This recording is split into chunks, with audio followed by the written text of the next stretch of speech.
What's up, New Hope family? Welcome to episode 4 of the show with no name. Still has no name. Mm-hmm. I have no name updates for you. But we still have the jingle. We do still have the jingle. With me, as always, is Pastor Leo. Kamusta, everyone? Hello, Pastor Leo. Still squeaky. Kamusta, You are still, everyone? spoiler alert, we're recording this the same day we recorded the last one. Yes. And Ross Geller is still here with me. Your goodbye, like, what's the word you say at the... Ingat. Ingat? Mm-hmm. Yeah, you go Ingat and raise your hand and just like... There was an old SNL sketch when Jimmy Fallon was on Saturday Night Live. It's actually on the Jimmy Fallon Saturday Night Live Best Of DVD that I had in high school because I loved Jimmy Fallon on that show. And he played a character called the Leatherman. And do you remember this one? Yes. And him and Horatio Sands ran this leather store, and it was basically just them being super loud in their leather the whole time and ridiculous. I think we might have to recreate the Leatherman at some point. We need to. Yeah, I'll be the Horatio Sands to your Jimmy Fallon. Even though of the two of us, I'm the taller white guy. Right. But you're the one wearing the most leather, so I think you get to be the Leatherman in this scenario. It's so squeaky. It is. Yeah. It is. You didn't bring me any avocado treats this week, and I'm okay with it. I really didn't hate that thing though. I think that's why I didn't guess avocado right away when you said like, oh, it's a superfood or whatever. I was like, well, it clearly. Sorry, I know avocado's not avocado's a vegetable. But I know it's a fruit, right? Technically, whatever, same difference. That's why I was like spinach, like cucumber. Like I know there's something along those lines in there, but I wasn't horrified by it. Right. So I was like, it can't be avocado. But it was avocado. It was. I've just never had sugar and milk with avocado before. It's pretty cool. People do avocado smoothies, right? Yeah. Yeah. I mean, again, I don't. It's more or less something avocado. like that. Yeah. A frozen avocado smoothie. A frozen smoothie. Yeah. Maybe, go find Leo on a Sunday and ask him for some. Maybe he just has some in his pocket. It's now more of a soup than a frozen treat. A warm soup. So, do you guys in the Philippines? That's a common thing in the Philippines. Do you have other flavors that you'll have? Oh yeah, lots. Ice candy, I believe was the name. We have just ice. Ube, just ice. we have ube. See, I'm on board with that one. We have coconut. I'm on board with that one. What else? We have chocolate. We just put chocolate powder in it. We just coconut milk, or no, not coconut milk. Coconut water. Coconut water? Sounds great. Is the chocolate powder you use Milo? Yes. Yeah. Milo is. We have Milo in Australia. And they also have it at the Filipino restaurant here in town now. Yes. You can get Milo or Ovaltine. Oh, you guys have Ovaltine there too, huh? We do. I don't know if I've ever had Ovaltine, but I did watch Seinfeld, and there's a classic running gag about Ovaltine in it, about why don't they call it round teen? The can is round. I remember that. Yeah, it was a great one. I suddenly remember the Ovaltine. So last week we talked a lot about Friends. Yes. This week we're doing Seinfeld bits. I'm very excited to see where this goes. That seems to be the every week thing. We're just going to reference 90s sitcoms and alienate everybody else who's not from that decade. Because it's always sunny in Philadelphia. Yeah, exactly. That's more 2000s. But yep. I think, I feel like Seinfeld and Friends both have enough, staying power that those are references people would still That's so true. be likely to get, even if you're not as old as I am. I think they have more staying power than The Simpsons do. Yeah, which is interesting because 10 years ago, or maybe 20 years ago, I would have guessed the opposite because The Simpsons was massive and seemed like it was going to last forever. And but yeah, I still remember being a kid and think The Simpsons was like when when I was a little kid, you can't watch The Simpsons, it's Bart's disrespectful. Yes. And then you go back and watch, especially the early seasons now, and you're like, it's just kind of like a family sitcom. And it's funny because I remember being in junior high and I started watching it with my dad, and we would laugh at it, and because it's there's been other adult cartoons that have followed that are much more crass, more inappropriate. Simpsons is really not that bad, but man, I remember being like 6 and being like, this is I can't believe this is on television. Right. There's a comedian named Nate Bargatze who has a bit about that in one of his newest specials where he's just like, I haven't seen that one. I guess they're just putting R-rated things on television now. And like, that's exactly how I felt. Yeah, that is so true. So how dare you bring it up on our Bible podcast, Leo? Man, even though I brought up Seinfeld and Friends, which are so much worse. They are. What's your favorite Christian sitcom of all time, Leo? Is there any? Did you ever watch McGee and Me? No. Ooh, we didn't have that. Strongly recommend. So there were 3. All right, there's going to be questions at the end, like always, and we want you to answer those in the comments. But I also want you to let me know if you had like a Christian cartoon or show that you watched as a kid. We had the Flying House. The Flying House. It's a cartoon. Are you feeling okay? Superbook. Are you thinking of Up? Superbook was amazing. That's one of the ones I was going to mention. Yeah. Did you know there's a new Superbook? Yeah. It's but like, it's not as good. It's not as good. Well, it's good in its own way. But the old one was like 80s style Japanese anime and just ridiculous and awesome. Right. The new one is still anime style. It's more like a modern anime looking thing, but it's just not as unique as the original one. The Flying House has a similar concept. Are you thinking of the movie Up? No. It's really the Flying House. They have like a time machine that is a flying house. But it's and it brings them back to Bible times. Yep. Okay. Well, McGee and Me was a show about this kid who drew a character.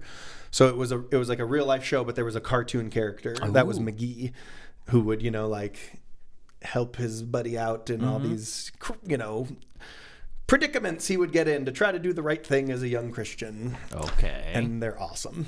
Fantastic show. Leighton, my 6-year-old, just watched an episode for the first time a couple weeks ago. It holds up. That's cool. In the best way a show can hold. But then VeggieTales was a classic. Did you guys have VeggieTales? VeggieTales is a classic. Yeah, VeggieTales was great.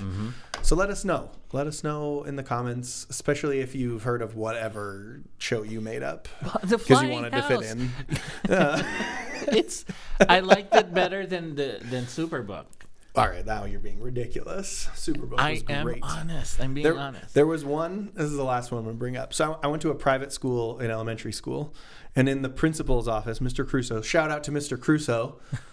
There you Love go. Mr. Crusoe. Really, the whole Crusoe family was great, but only Mr. Crusoe had an office at the school. But he had like all the VHS tapes in there, and you could like check them out like a library. Right. So all the Superbooks were in there and everything. And there was this one series. I think there were only like 4 of them. I'm pretty sure it was Focus on the Family, something or other. But it was like these. I want to say 4 kind of like teen-ish age kids that would just like have to solve some sort of weird mystery. Like there's one where they go out in the desert and there's like aliens, and I don't remember anything. I don't remember learning anything about the Bible in them, but I remember that they existed. So if you know what show I'm talking about, please put it in the comments. Adventures in Odyssey? Nope. Okay, it was doesn't ring a bell. It was a radio. It's still, I believe, a very popular radio show. But they also made some cartoons that were very, very good as well. That's cool. Big fan of Adventures in Odyssey. Wits End. I'd love to go to. I'm gonna you need to dive deep into the Adventures in Odyssey lore. We're gonna get there someday. But for now, we're gonna get to Romans. Why? Because everybody already stopped listening. Right. That's so true. Okay. We're finishing up Romans chapter 12 today. Yep. And so we're gonna kind of carry on from where we left off, but we're in verses 9 through 21. Again, if you've missed anything up to this point, make sure you go back and listen. If you haven't subscribed yet on whatever podcast service you're using, would you please do that? Not only because you get notified when new episodes go live and it's really great for you, but also the more of you that subscribe or leave a review or a comment or like the video on YouTube, the easier it is for other people to find it. And yes. If the Grow Podcast, or now the Show with No Name, has been beneficial to you anyway, and you want other people to be able to find it, that would help us out and help them out.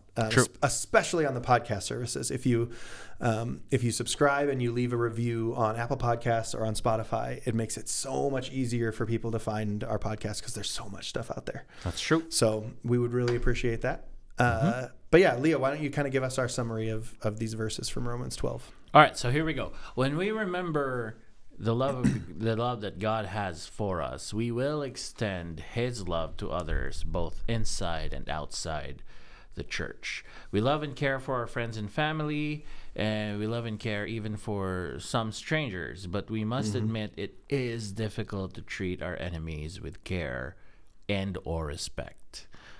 We will see that the love of God, the love that God has shown for us, who were once His enemies, is to be shared not only with people we like, but even with our so-called enemies. All right, so give us a quick reminder, because like I said, we're going to kind of continue on pretty much right from where we left off last time. So we were talking about the tools we need for spiritual growth, spiritual ministry.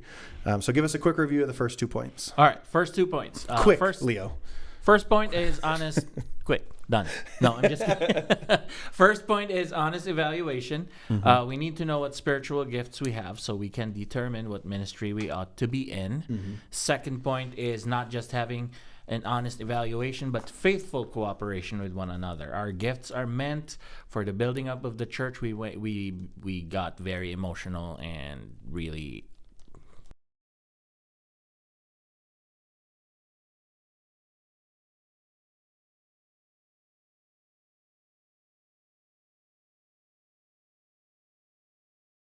down other believers. It is. Or even non-believers. Or it is Yeah. not. Yes. Not as a weapon at all of any Not kind. as a weapon. So then give us the third. We've got Okay. a third point here. Here's the third. The third is loving participation, talking about not using it against one another.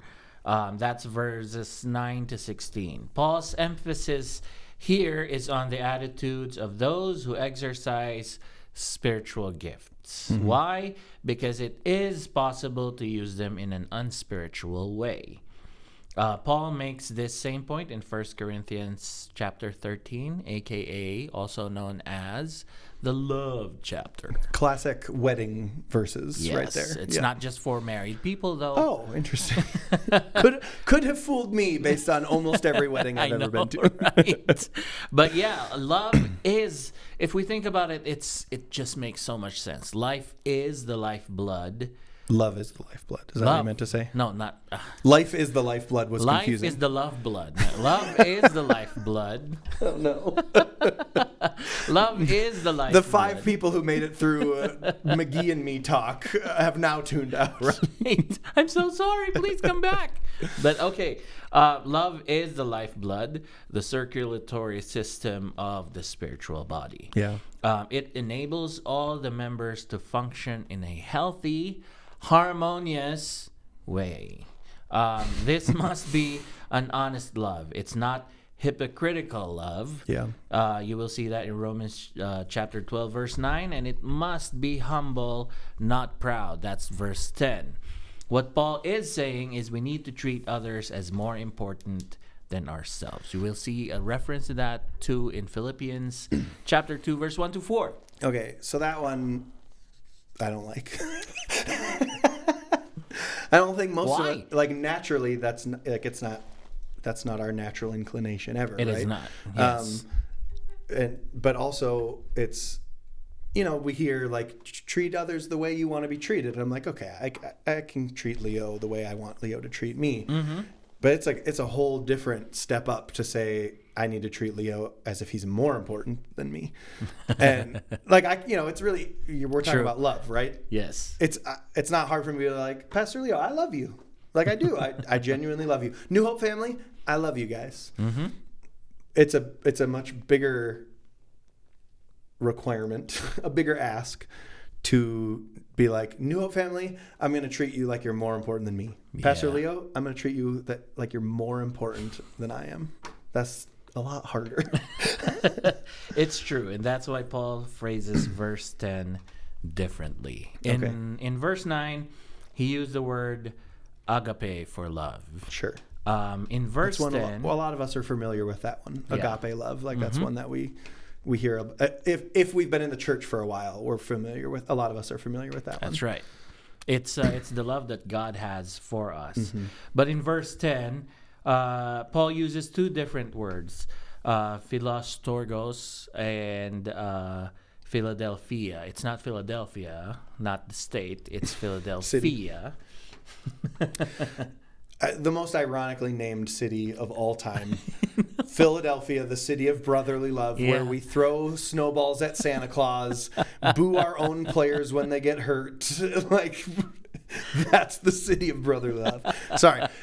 But any of you that are from Philadelphia, we love you, Philadelphia. We're just fascinated by your nickname. Yeah. Please continue. So, Philadelphia, by using those two words together, Paul is commanding us, don't just love genuinely, love deeply. In fact, J.D. Greer says this about verse 10. Love within the body of Christ should resemble the love not just of a family, but the love of a healthy family. Yeah. So then Paul just kind of hurls a whole bunch of things at us. Some of them are commandments, and then some of them are like encouragements to like fulfill the commandments. Right. And he was running out of ink with this one. Yeah, exactly. Like some run-on sentences, we can be honest. Like Paul was getting a little tired at this point. This probably could have been a few extra verses thrown in, but he's instructing the people of God to commit to godly behavior. So talk to us a little bit about that. For this one, Paul talks about two things. Number one, it's serving Christ usually means satanic opposition. It's true. There's satanic opposition in days of discouragement. Paul encourages and commands us to maintain our spiritual zeal because we're serving God, not men. So when you're experiencing opposition and discouragement, keep your zeal up. You're serving God. You're not serving men. When life becomes difficult, we should not allow our zeal to weaken. And here's the second point. And before you do the second point, we also shouldn't be surprised. Yes. Like Jesus promises us that those things are going to happen. And so, and I know for a fact, like I can think of some specific times I'm not going to bring up right now where like I got surprised. I'm like, what? Like I've been great lately. Like you won't believe my church attendance record right now. I haven't even been late for the last 4 months. Like how on earth, am I facing this opposition right now? Like I've been as locked in as possible, just completely forgetting Jesus' promise that like, no, this is going to happen. Yeah. Like you are in this world you will have struggle. Yep. Like you are going to face opposition if you follow me. It's going to get hard. So don't be shocked when that happens. But that's not the end. It's not just, it's going to get hard. Good luck. Right. There's good. Then for the second point, Paul reminds us of the importance of empathy. Yeah. Why? Because Christian fellowship means sharing the burdens and the blessings of others so that we all grow together and glorify the Lord. This is why we focused on Christians who brought other Christians down last week. We were passionate. Yes, was the word. we were. By the Christians who weaponize their spiritual gifts against their brothers or sisters in Christ. Again, stop it, please. If we Christians cannot get along with one another, think about it. How can we ever face our enemies? So in a Christian community, when a Christian person only wants to connect with certain kinds of people, she is going against the Christian ideal for ministry. So let's stop it, please. Yeah. Jumping ahead to verses 17 and 18. He's talking, he opens with repay no one evil for evil. Yeah. Right. But then the line, but give thought to do what is honorable in the sight of all. And he's talked about things like this earlier, and we've talked about this before when something's repeated in the Bible. It's usually because it's extra important. We want to make sure you hear it. So this is clearly important to Paul, like living at peace with everybody as he's talking about. But I also like this one is hard for a lot of us, and I think sometimes too, like a lot of those kind of gray area issues that we disagree with things on, we forget a verse like verse 17, where it give thought to do what is honorable in the sight of all. Like it is important to try to not, something that might not be a stumbling block for me, but it is for Leo. I shouldn't be a stumbling block for Leo by doing that thing in front of him, right? Like and that's hard sometimes, whether it's alcohol or TV shows like Seinfeld and Friends and The Simpsons that we talked about earlier. So that's our bad. But there's just so many things that, like to some people, it's, that might be something that would be a struggle for them. And so I don't know, talk to me a little bit about that, but then also the as far as it depends, verse 18, if possible, so far as it depends on you, live peaceably with all. Right. Well, it's not just 17 and 18, but all the way to 21. All right, Leo, stop calling me out for taking things out of context, okay? It's important because Paul is showing us how we ought to relate to our enemies. Yeah. Any believer who seeks to obey God is going to have enemies. Yep. Talked about that just now. Mm-hmm. When Jesus was ministering on earth, he had enemies. No matter where Paul and the other apostles traveled, they had enemies who opposed their work. So Jesus warned his disciples, we talked about that just now as well, that their worst enemies might be those of their own household. So that's Matthew chapter 10, verse 36, if you want to read that one. In any case, Paul's message for us is that we must not play God and try to avenge ourselves. Returning evil for evil or good for good is the way most people live. But we Christians must live on a higher level and return good for evil. Doing this requires love, and it also requires faith. I don't wanna. I know. And I feel the same way. Okay, good. I'm glad. I just want to make sure it's not just me. Like everyone listening and you were all like, this is actually really easy for us to love our enemies. It's easy to say. It is easy to say. And speaking of things that are easy to say, verse 20, Paul says, if your enemy is hungry, feed him. If he is thirsty, give him something to drink. No. I know.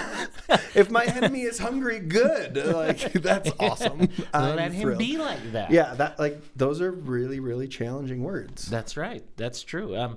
This verse actually calls back to Jesus' words in Matthew chapter 5, verses 44 to 48. Yeah, but that guy had a lot of challenging words. I know. That doesn't help me here. I know. They're easy to read, yes, but they're very difficult to practice. Again, for us to practice this, we need to pray and ask God for love as we try to show kindness to our enemies. Yeah. It's challenging. Nobody says it's not. It is challenging. So I'm going to bring up a question that gets asked a lot when we talk about forgiveness. We've even talked about it on the Grow podcast before. I'm not sure if we've talked about it as we've gone through Romans, but for sure with Pastor Mike in the past. But I'm supposed to forgive this person, or in this case, I'm supposed to treat my enemy with love. Right. How do I make sure that how do I know that okay, Leo's my enemy. Leo, you're hungry, here's some food, and as I get close to give you some food, you stab me in the back. Like how do I make sure I don't put myself in a situation I shouldn't be in? Just let's say my enemy is an abusive spouse or an abusive parent, or how do I make sure that I can still do this but not put myself in a situation where I'm that I shouldn't be in? Or is this just saying like, nope, you just got to jump right in and trust him and put yourself back in that spot? Well, here's the thing. Our task is not to protect ourselves, but to obey God and leave the results to him. Mm-hmm. I'm not saying that you shouldn't protect yourself. Right. No, yeah. To clarify, my question of, like I said, we've talked about this with forgiveness. It's you can forgive that person and still not put yourself in an unsafe position before. And it's the same thing here, right? Like, okay, I've had an abusive partner of some sort. How can I still do what Paul is saying here and feed my hungry enemy? Give a drink to my thirsty enemy. He's not saying like, you need to just go back to that house that you're not safe in, or your kids aren't safe in, or whatever. That's not what he's saying. But there is still a requirement to obey God in this particular instance, right? Obey God and leave the results to him. Yeah. Paul referred to Proverbs 25 verses 21 to 22 as an encouragement to us to return good for evil in the name of the Lord. But he does not say that just keep letting yourself be abused. Right. So Right. Yeah. Yes. just That part is not in there. Return Yeah. good for evil. Yeah. But you need to protect yourself as well. Just don't put yourself in a situation where you're going to get hurt and keep repeatedly getting hurt again and again and again. But don't return evil for evil. Return good for evil. So I didn't read the second part of verse 20. I much prefer the second part of verse 20. So I'm going to read that now. Right. So I'll read the whole thing now. So to the contrary, if your enemy is hungry, feed him. If he is thirsty, give him something to drink. But this is the part I like. For by doing so, you will heap burning coals on his head. Why can't we just skip to that part? That part is awesome. Yeah. I have never heaped burning coals on the head of an enemy, like physically. It sounds great in certain Please don't try circumstances. it, No, though. don't do that. It doesn't actually sound great. That sounds terrible. That's But assault. sometimes that might be the thing we want to do. I know. But what Paul's saying here is like that is what will happen if you follow here. So what does he mean? What is he talking about here? Well, the way I see it, it can refer to the shame our enemies will experience when we return good for evil. Like I'm being mean to you and you're being kind to me. It's like, you know what? I'm just gonna stop because he's being good to me no matter what I do. So I feel shameful for what I'm doing. That can be it. But as children of God, we must live on the highest level. We return good for evil because anyone can return good for good and evil for evil. That's easy. Yeah. But the only way to overcome evil is with good. If we return evil for evil, we only add fuel to the fire. For sure. And even if our enemy is not converted, we still have experienced the love of God in our own hearts and have grown in grace. So, and sometimes, here's the thing, we might not even see it, maybe not even in our lifetime or something like that, or you move out and you don't see that person anymore, but you have planted a seed in their heart. And it's up to God to make those seeds grow. So God showed his love to us undeserving sinners by, quote unquote, blessing those who have cursed him. He blessed us when we used to curse him. Instead of returning evil for evil, God has conquered the evil in us with good and will one day conquer evil forever. In the same way, we love as God has loved us, living with good intentions and actions toward all people, even our enemies. In doing this, by God's grace, we follow the example of Jesus. Yeah. And real quick, verse 21, the last verse in this chapter, right after he talks about the burning coals, but he says, do not be overcome by evil, but overcome evil with good. Very, very familiar verse to people who've grown up in the church. Yes. Or even grown up around the church. But I think sometimes we read that as like, don't let the evil people out there beat you. But I think what Paul is saying is there, especially with the context of how he's saying, like, don't return evil with evil, return it with good, is the evil that is going to want to come from inside of you, right? Our sinful nature. Right. Don't let that overcome you and force you to, return evil for evil, because like you were saying before, that evil can overcome you and separate you from God. Yes. If you allow it to. Yes. So don't be overcome by that evil, but overcome evil with good. It's not exclusively talking about the other evil people. You're going to beat them with your goodness. It's your sinful nature you need to overcome with good as well. That is true. We need to reflect on ourselves in that one too, and make sure that we're not getting caught up in that person's evil, and I need to make sure I'm overcoming them. No, I also have a sinful nature, and I need to make sure I overcome that sinful nature. Yeah, that's one thing we must never forget. We are ourselves sinful. Yeah, even after we've made that decision to follow Christ, we our sinful nature, while we're here on earth, still exists. That's right. Yeah. Speaking of, here's your head change, heart change, and life good change. transition, Leo. Nicely done. Segue. Okay. All right. So here's your head change. Know that God's love is meant to be both received and shared. Sometimes it's easy for us to receive, but sharing it is a little bit more of a challenge. So it's both received and shared.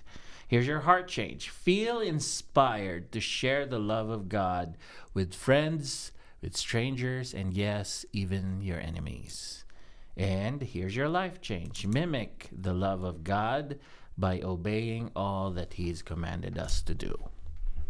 Here are Got your some questions for us? All right, Yep. let's hear them. And real quick, we love you guys in this community, and it's been so awesome as you guys have been in the comments and answering these things. So let's keep doing that. Jump in, answer one or multiple of these questions. Yeah. Any that you feel comfortable with in the chat, so we can continue to grow together as a community. All Awesome. right, go ahead, Leo. All right, here we go. In what ways is pride a dangerous sin?